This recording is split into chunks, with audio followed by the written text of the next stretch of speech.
And then when he told me that he was dead, it was like waking up from a nightmare and hoping to wake up from a nightmare and saying, this is a joke. I dropped the phone and I just couldn't, believe that he died. Priscilla Presley breaks down over devastating loss. I still see her every day, in my dreams, in the way sunlight hits the curtains, in the silence that fills the house. It's a pain that never leaves. That's how Priscilla Presley once described the loss of her daughter, Lisa Marie. But to truly understand the weight of her grief, you have to go further back. Because before Lisa was gone, she had already lost a piece of herself. And that piece was her son, Benjamin. There's a saying, no parent should ever have to bury their child. But Priscilla, she's had to bury two. And that's not just heartbreaking, it's unfathomable. This isn't just another tragic celebrity story. It's not just headlines or photos at memorials. This is a raw, emotional journey of a mother who watched her daughter unravel and then vanish. We all know the name Lisa Marie Presley, the only child of Elvis and Priscilla.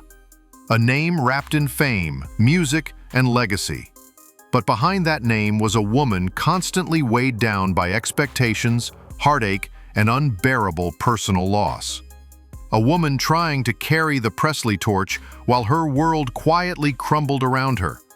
Lisa Marie was more than Elvis's daughter.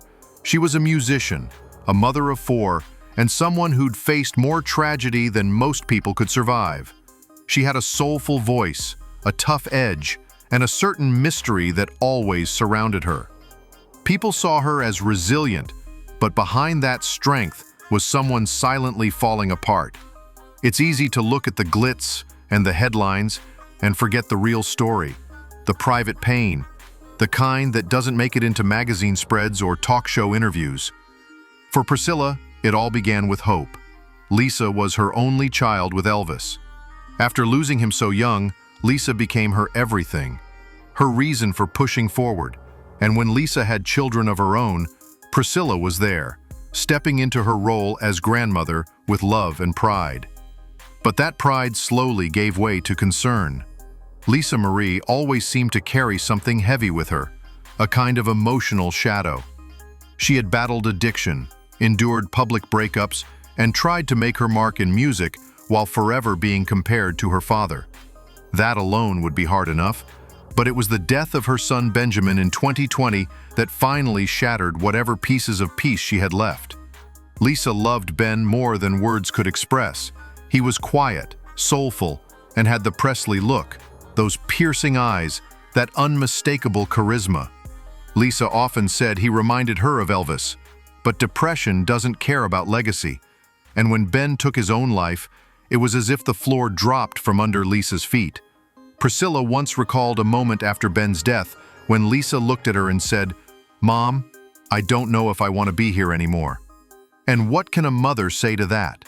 How do you respond when your daughter, your only child, that is slipping through your fingers, and there's nothing you can do? For 3 years after Ben's death, Lisa Marie was a shadow of her former self. She kept a brave face in public, but those closest to her saw the truth. The weight of grief never left her shoulders. And for Priscilla, it was agonizing.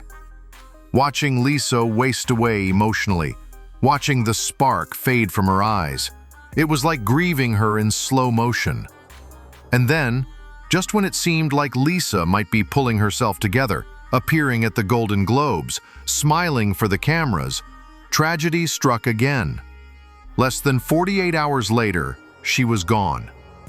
This video isn't just about what happened, it's about what it meant. For Priscilla, losing Lisa Marie wasn't just the death of a daughter.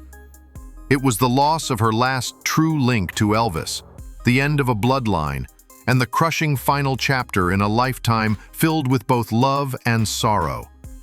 But the story doesn't end there, because after Lisa's death came another wave, a public legal battle, a fractured family, and questions about legacy, money, and who really owns Graceland now.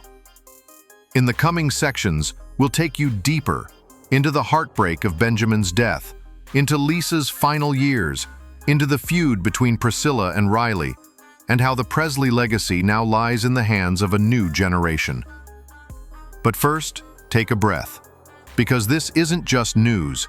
It's a story about family, about loss, and about how, even in the spotlight, some wounds never fully heal. Benjamin Keough was Lisa Marie's second child, her only son. And to her, he wasn't just a son.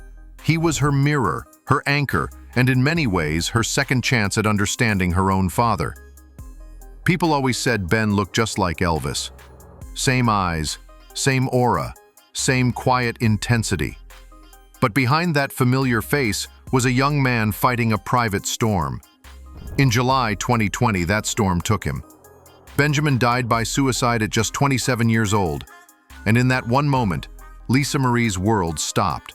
Something inside her broke, something permanent. She didn't just lose a son, she lost her reason to keep going. In the weeks that followed, she stayed mostly silent, only releasing one brief message. She called her son the love of her life. Not in a poetic way, in a very real, very raw way. She meant it, every word. From that point on, her public appearances became rare, and when they did happen, something about her always seemed dimmer. Friends close to the family said Lisa became withdrawn. She was haunted by guilt, haunted by the thought that maybe there was something she missed, something she could have done. But depression is cruel. It twists logic. It makes love feel like failure, and it buries people under the weight of what-ifs. For a while, Lisa tried to stay strong for her daughters. She still had 3 children to raise, including twins who were just 12 when Ben passed. But anyone who's experienced deep grief knows surviving doesn't always mean living. Lisa was surviving, barely. Publicly, she kept a low profile.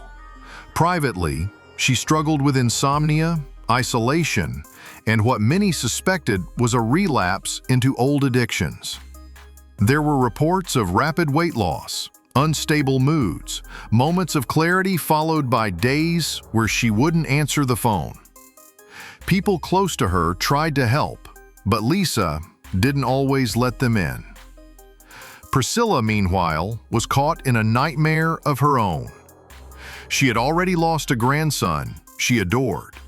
Now she was watching her daughter slowly fade, emotionally, mentally, even physically.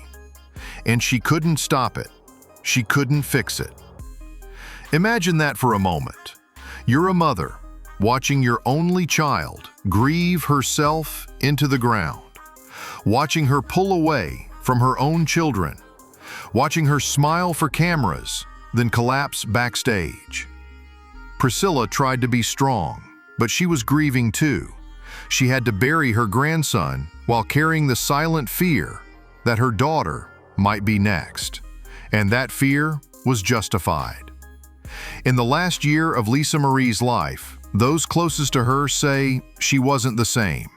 She barely ate. She avoided public events. Even her voice, once strong and defiant, became softer, hesitant even. But in early 2023, something shifted. Lisa made a rare public appearance at the Golden Globes. She stood beside Austin Butler, the actor who had just played her father in the Elvis biopic. There she was, smiling, clapping, posing for photos. But something wasn't right. Many fans watching that night noticed she seemed unsteady. Her hands trembled, her eyes looked heavy, her voice was faint. Some thought it was nerves, others assumed it was emotion. But now, in hindsight, it was something else entirely, the final warning sign. Less than 48 hours later, Lisa Marie Presley was dead. The cause, a bowel obstruction. But doctors later revealed it was the result of complications from past weight loss surgery. A hidden danger, silent, undetected, and when it struck, it took her quickly. The world was shocked, but those closest to her weren't. They had seen it coming. Not the exact moment, not the exact cause, but the slow unraveling, the sadness, the physical decline, the way she carried herself like someone ready to disappear. For Priscilla, it wasn't just a loss. It was confirmation of every fear she'd carried for the last 3 years. Her daughter was gone. And just like with Benjamin, there were no do-overs, no second chances. Some people wondered if Lisa had known, if that last Golden Globes appearance was her way of saying goodbye, of showing up one last time for the world before quietly letting go. We may never know. What we do know is that her death wasn't just about one moment or one medical condition. It was the result of years of emotional pain, years of carrying the burden of grief, years of trying to stay strong while falling apart inside. And now Priscilla is left to carry that story, to hold the memories, the heartbreak, and the legacy of not just her daughter, but her grandson too. 2 lives gone too soon. 2 names forever tied to tragedy. And 1 mother left behind, trying to make peace with a pain that has no name. Lisa Marie Presley's final public appearance was meant to be a celebration. She was there to honor the film about her father's life, to stand beside the actor who had captured Elvis's essence so powerfully. On the outside, she looked composed, smiling, even gracious. But if you looked closely, really closely, you could see it. Her hands were trembling, her words were slightly slurred, her eyes tired, in a way that said more than any smile could hide. What no one knew, not the cameras, not the fans, not even some of her closest friends, was that this would be the last time the world would ever see Lisa Marie Presley alive. Just 2 days later, she collapsed at her home in Calabasas. The paramedics arrived quickly. She was rushed to the hospital, and for a moment it seemed like she might pull through. But within hours, the news broke. Lisa Marie Presley had died at 54 years old.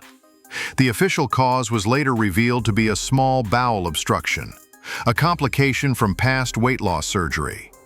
But for those who knew her well, that wasn't the whole story. This wasn't just a random medical event. It was the final chapter in a long, painful decline.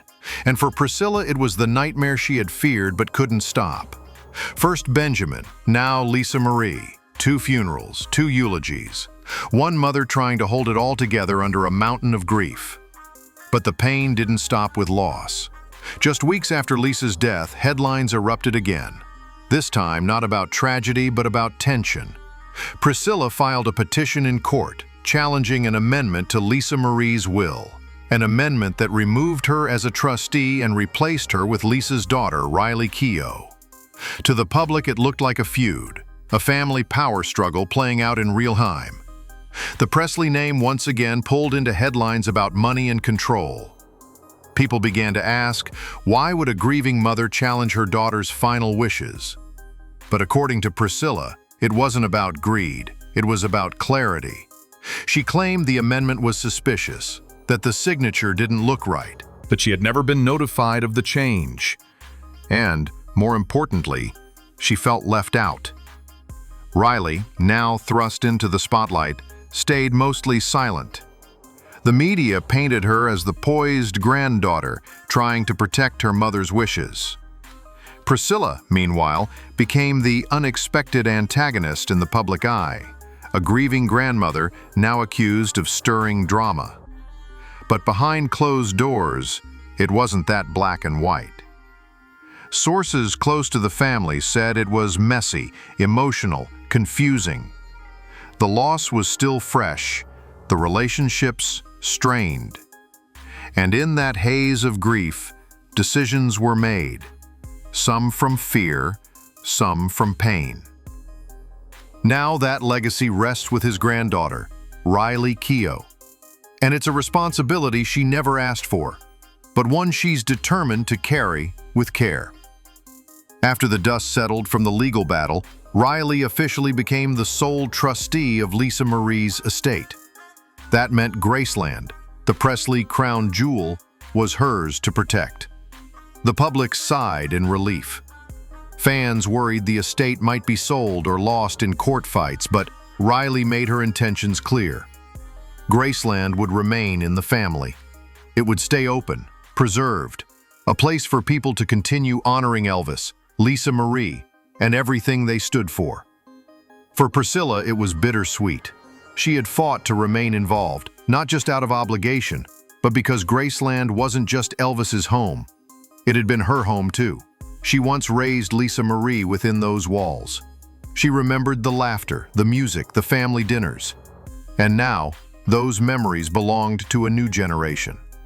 But even as she stepped back from control, Priscilla secured one quiet promise. A place, a final resting spot, near Elvis and close to her daughter and grandson. No fanfare, no press release, just the quiet comfort of knowing she'd be laid to rest among the people she loved most.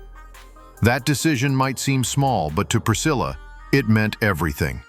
In a life filled with change, loss, and public attention, it was the one thing she could still choose for herself. Peace. Today, visitors still walk through Graceland with awe. They look at Elvis's jumpsuits, his records, his family photos. But now, more than ever, those halls carry more than nostalgia. They carry the weight of a family saga, one filled with triumphs and tragedies, resilience and regret. You can't talk about the Presley name without acknowledging the pain woven into it. Elvis's sudden death, Lisa Marie's troubled marriages and struggles with addiction, Benjamin's suicide, Lisa's early passing. These weren't just isolated incidents, they were chapters in a book of generational heartache, moments that shaped, scarred, and ultimately defined this family. And yet, through it all, Priscilla has endured. She was just a teenager when she met Elvis, a young woman navigating fame, marriage, and motherhood under the world's spotlight. She's lived through scandals, loss, and reinvention. But her love for her family, for Lisa, for Ben, for the Presley legacy, never wavered. In interviews, her voice sometimes shakes when she talks about them. But she speaks anyway. Because someone has to. Someone has to remember the good with the bad, the light with the dark, the joy with the grief.